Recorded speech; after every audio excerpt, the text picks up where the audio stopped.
misdemeanor site. 10-4-12. Welcome to Law and Order BUX. I'm your host, Bucks County Sheriff Fred Harran. Every corner of Bucks County has a story to tell. Sometimes a story of resilience. Sometimes a story that chills us to the bone.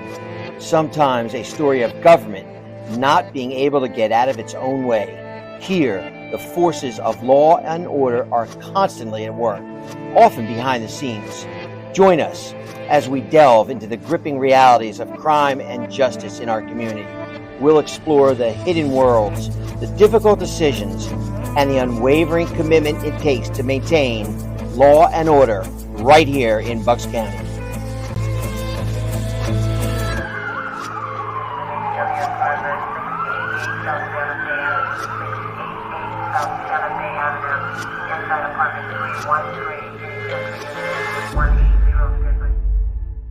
Hello, everyone, and welcome to episode 19. We got to do something special for episode 20. I don't know, but episode 19 of Law and Order BUX, BUX, and this is the week. You know, in my introduction, we talk about crime, we talk about different policies and procedures, but we also talk about, I make that statement where government gets in, can't get out of its own way. Well, folks, today is that day. It has come. Today, we're going to talk about government not getting out of its own way and how it affects law and order here in Bucks County and how it affects the operation of this office. And I'm going to bring your attention to yesterday, which would have been September 17th, 2025, 10:30 a.m. at the Bucks County Commissioners meeting. I have to sign up for public comment if I want to speak at a commissioner's meeting. Now, fair enough, it's not the row officers meeting, it's not the sheriff's meeting, it's the commissioner's meeting. But I have to get there about 10 o'clock just so I can ensure that I get a chance to speak and sign up because I can't send anybody to sign up for me. They don't allow that. So I go there and I get 3 minutes exactly. Now, one day I went over and I really, I knew I was going to go over, and that's a story for another day, but I don't really like to go over if I can help it. Those are the rules, and I try to abide by them. So I have to get a story out in 3 minutes. And here's what I said yesterday. Good morning, Commissioners. With schools back in session, school security is again a top concern. For the better part of a year, I've asked for your approval of a school resource officer for the Bucks County Intermediate Unit. As we discussed at length, the Sheriff's Office is the only countywide agency that could accommodate this countywide organization's request. Dr. Hoffman has directly asked for his support. He has mine, but not yours. This appears to be just another rejection or delay of a public safety issue. I want to believe that if there was a substantive concern, you'd have shared them with me. Yet my request and those of the Bucks County Sheriff's Office seem to be ignored or endlessly strung along. Why is this? Is it because it's an election year? Is it because I'm not registered to the same political party as the majority of the board? This is a serious issue, and it's not just impacting our school security. Numerous other initiatives, good, low-cost, high-impact efforts funded by opioid settlement funds have been stymied. A county drug-wide awareness event was rejected and ignored in 23 and 24. The Bucks County Behind Closed Door program to help parents identify teen troubles has received no response despite over a dozen attempts to contact Commissioner Marseglia's office. No response and with resubmitted applications. The new countywide police athletic league, which provides free activities for youth and promotes positive interaction with law enforcement, has met with back and forth delays with no timeline for action. This is in stark contrast to the Ben Salem's Police Athletic League, which received $25,000 without any issues. Of the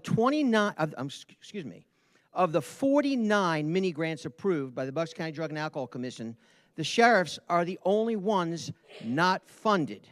Instead, they're stuck on the desk of the commissioners. I ask you to explain your displeasure with these proven programs to a 15-year-old PAL participant, Elijah, who recently said, "I've been in trouble before this. I was on probation and everything. Ever since I started boxing, I stopped smoking, I got my stuff together. PAL is definitely one of my favorite things in my life right now." The people of this county deserve to know why you are preventing the sheriff's office from doing its job and blocking programs that have already proven to work. This is not a partisan issue. I will not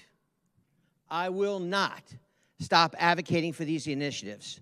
What will it take for you to do the right thing and finally approve them? So that was 3 minutes. I could have probably went on for about 6 or 7, but I was very careful. And I'm not a big reader from papers. I like to just, when I speak publicly, I just kind of speak and from my heart. But because I'm limited to 3 minutes, I wanted to get information, and that's what I did. So Commissioner DiGirolamo asked me a follow-up question, which gave me a little bit more time to talk. And I'm glad he did. Commissioner DiGirolamo wanted a little bit more about what I was saying. So I came back up to the podium, and then Commissioner Harvey, in his closing, said this. With regards to some of the other things, the opioid settlement funds, I do know that Commissioner Marseglia, before she had to leave, had mentioned that she did not receive answers to the questions she had asked. So there might be miscommunication there. I'm waiting, basically to find out, whether or not that happens. She is also under the impression that the Ben Salem Police Athletic League was turned down for funding at the state level for trust. And so if that's the case, then we can't take your program to the trust either, because if they turn down theirs, they're going to turn down yours. That's my understanding, okay? That's my understanding. But I don't know if the state opioid trust has to approve that funding is not just from here. It goes to the state trust. They have the power to take funding away. So that is my understanding, okay? As for the other program, my personal opinion, was that it was repetitive. The trailer you wanted to go around and do the room, Ben Salem already has that. In addition, I remember you standing at that podium, Mr. Harran, almost 3 years ago, begging for more staff because you needed to serve warrants. You didn't have enough staff. Describing cherry-picked data about crime in Bucks County and how awful it was, all because you didn't have the staff to deliver warrants. You were given the staff, you were given the funding, and instead, so when you take members of your staff and put them in the programs, which, I'm not doubting, that they might be valuable programs, it runs contrary to what you had stood here and begged for 3 years ago, that you needed every person you could get to fight crime and serve warrants. And now you've got people, and I don't know if those positions are fully filled, and now instead, you're focusing on other things. In terms of the SRO, quite frankly, what your proposal is to have one person patrol 600 square miles and keep 8, 10 buildings safe. I don't think that's a wise use of resources. If you want to come up with a different plan and how to have your manpower used, be happy to talk about it. But, you're asked for my opinion multiple times. If you have one deputy, I don't see how you can possibly provide security for students at 8 different buildings spread out from Bristol to Quakertown simultaneously. It can't be done, okay? If you can come up with a different plan, happy to entertain it, so. And I am just getting information now.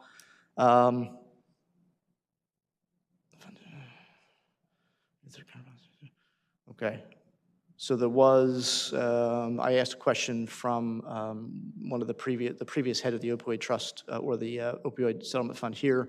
So Ben Salem got their own funds, which apparently, yes, I'm a little confused by her answer, but yes, there was some confusion about whether or not the state apparently did, turn down the Ben Salem PAL, but I guess they have their own funds that they're using separately.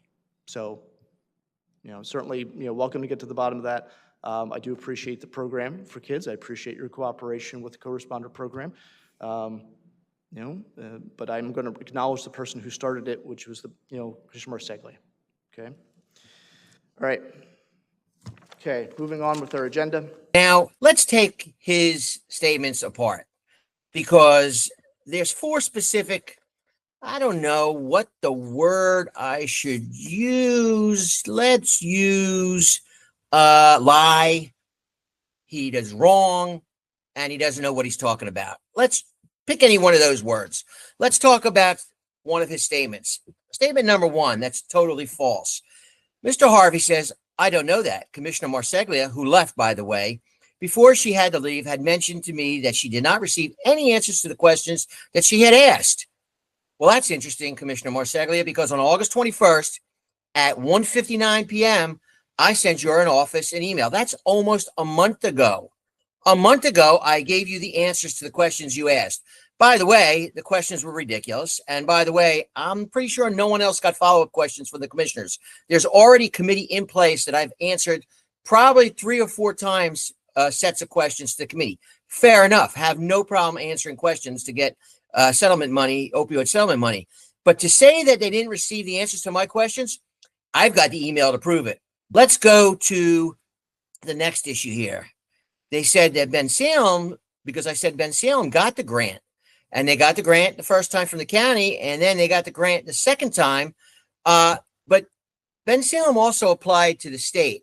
So they couldn't apply twice to the state and the county for the same pool of funds. And they did get the second grant. Bob says the Ben Salem Police Athletic League was turned down for funding at the state level for the trust. Untrue, because Ben Salem got the second year of funding from the same pot of money that the county gets. Ben Salem absolutely got the money. Let's go to number 3. As for the other program, this is Bob talking. As for the other program, my opinion was this was repetitive, and this was behind closed doors.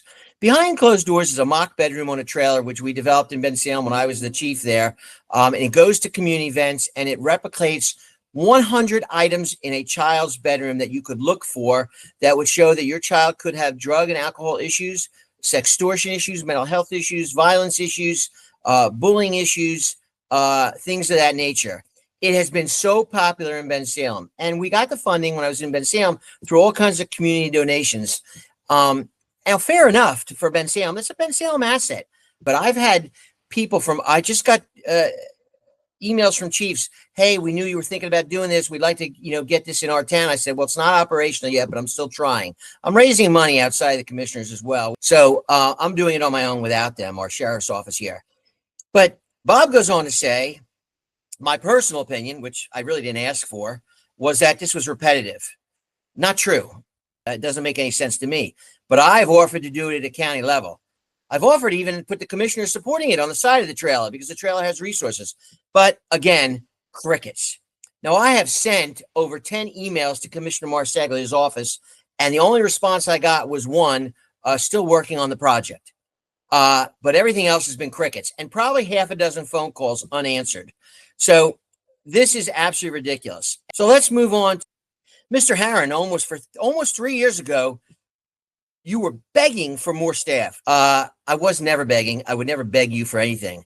A matter of fact, if it wasn't for Judge Bateman, who was the president judge at the time, being able to come up with money from their budget to reallocate so that the sheriffs can get more sheriffs, I would not have got it from Bob and Diane. The fact is that once Judge Bateman was able to find the money in his budget and they were able to reallocate it, that was the only way I got those extra deputies. So the word begging is kind of ridiculous, and it only tries to, agitate the situation. We also, when I came in, we had 7,800 outstanding warrants. We're down to 4,600. So again, describing cherry-picked data about crime. No, my crime stacks come from the Pennsylvania State Police, the UCR codes. I don't cherry pick it. And I never said Bucks County was an awful place. I think I've said to the contrary. What I have said over and over again is that my mission in law enforcement for 39 years is to prevent tomorrow's victim. I think you've heard me say that a few times. Prevent tomorrow's victim. That's my goal. That's always been my goal. And by doing that, I want to get wanted people off the street. That's how you prevent more crime. Let's go on to some other ones we've got here. He says here, when you're given the staff and you're given the funding, and instead, what do? You take members of your staff and you put them in more programs. Let's talk about that for a minute. Because when I first got here, Diane wanted me to stop one of the great programs that we have here, and that was called the Pathfinders. It's now called the Outreach. And what that is that's deputy sheriffs, which This one, I got to tell you, folks, I don't get, because this would be right up Diane's, alley, and up mine. They're specially trained in mental health and other issues, crisis intervention. The Veterans Response Team, by the way, everybody started with the Bucks County Sheriff's Office, and they're specially trained in this. We go out into homeless encampments, people that have warrants, and try to get their warrants worked out so that local police, this has always been my mission here, keeping local police available for 911 calls. And that might be a podcast for another day. But that's always been goal number one. And Diane, I can't imagine why she doesn't like this one. But those are one of the programs that they don't like. And by the way, when we need officers in the courthouse, every single other deputy is called off their other assignments. Some of the other programs we have here, we have about 10 people assigned to warrant units. Oh boy, I'm sorry you look at that as an outside program, but let me think about that. Oh, that's our job, to get wanted people off the street to protect the public so those wanted people don't commit more crimes. Bob and Diane, that's what we do here in law enforcement. We don't sit up on a high podium lecturing and giving each other accolades and awards. We try to protect the public. That's what I'm paid to do. That's what the men and women of law enforcement, the 900 in this county, are paid to do. So, not sure what else you're talking about. The PAL and all these other things, they're not going to come from regular duty. By the way, you're going to really hate this one, Bob and Diane. Bucks County Sheriff's Department is about to be nationally accredited. You are going to hate that, because we will be one of less than 15 law enforcement agencies in the Commonwealth. Only the second one in Bucks County to have that. Now, you should embrace it, but you ain't going to like it. But it's coming. So sorry about that. The other programs, I'm not sure what the other programs they're talking about. We have canine, but they also do a variety of duties. And I think it's important to have dogs available for search, dogs available to find contraband, dogs available to find explosives at the courthouse. It's 2025. Put on the news. You'll see what's going on out there. So I'm still not sure what other programs he's talking about. But the men and women of this sheriff's office, I've asked them to take on more duties and responsibilities as far as every day. And you know what? They're doing it. And maybe that's why I fought so hard to get them that raise that you guys hated. That's when it all started. That's when you really started. That's when you doubled down. Let's go to the next slide. In terms of an SRO, quite frankly, your proposal is to have one person patrol 600 square miles, and keep 8 to 10 buildings safe. I don't think that's a wise use of resources, says Barb Harvey. No, Bob, I had a meeting in your office, and you know the answer to this. School resource officer, R, Bob, SRO. The R stands for resource. That's what Dr. Hoffman is asking for. By the way, Bob, it's of no cost to you, so don't worry about it. They're going to be a resource to coordinate with the local officials, the local law enforcement throughout this county. Resource officer. They'll be a resource to the children, to the teachers, and to the administration. My people can do it. They can handle it. Well, the same thing you've been saying, I've addressed over and over and over again, Bob. How can you spread yourself so thin? Resource, R, SRO, resource, Bob. Resource. Oh, then he writes here. I don't know. I know probably I was a little too emotional with this, or a little whatever. But man, I came here to do a job, and they do everything in their power to stop me. They haven't been too successful. They're not going to stop PAL.